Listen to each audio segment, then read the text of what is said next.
Hello everyone, সবাইকে নতুন আরেকটি ভিডিওতে শুভেচ্ছা এবং স্বাগত জানাই।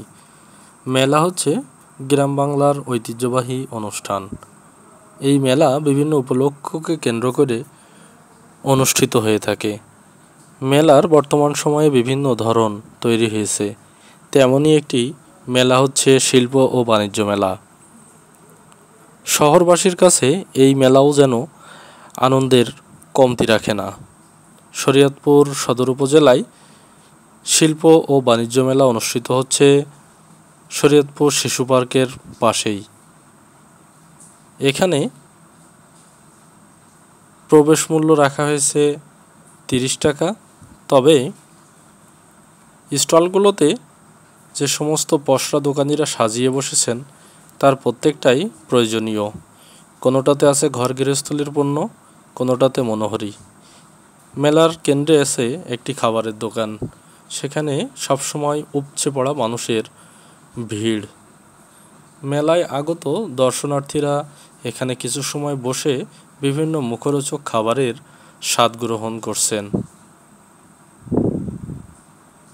ফুচকা, চটপটি, বার্গার, চিকেন রোল এবং কাবাব, গ্রিলের মতো খাদ্য সামগ্রী এখানে পাওয়া যাচ্ছে।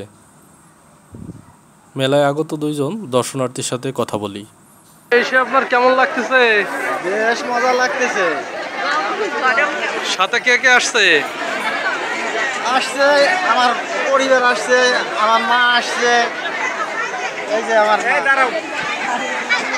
মেলা এসে তোমার কেমন লাগতেছে? জোরে বলো। তাদের অনুভূতি দেখেই বোঝা যাচ্ছে মেলাটাতে এসে তারা কত খুশি হয়েছে। মেলায় কিন্তু নারী এবং বাচ্চাদের জন্য পণ্য সামগ্রী নিয়ে দোকানিরা পসরা সাজিয়ে বসেন, কারণ পুরুষের চেয়ে নারীদের আধিক্য মেলায় বেশিই দেখা যায়। আছে ঘর সাজানোর জন্য বিভিন্ন আর্টিফিশিয়াল ফুলের তোড়া বা বুকে। আছে নারীদের পোশাক সামগ্রী, যেগুলো মোটামুটি রিজনেবল প্রাইসের ভিতরেই আছে। মেলায় ভিন্নধর্মী একটি স্টল চোখে পড়ে, যেখানে সব বয়সী মানুষের উপচে পড়া ভিড়। তরলীকৃত নাইট্রোজেন দিয়ে খাদ্য প্রস্তুত করা হচ্ছে, যেটাতে আছে স্বাস্থ্য ঝুঁকি। মেলায় দর্শনার্থীদের জন্য রাখা হয়েছে পানির ফোয়ারা, যেটা দেখতে ভীষণ চমৎকার। বিভিন্ন লাইটে এটার সৌন্দর্য আরও বহুগুণ বেড়ে গেছে।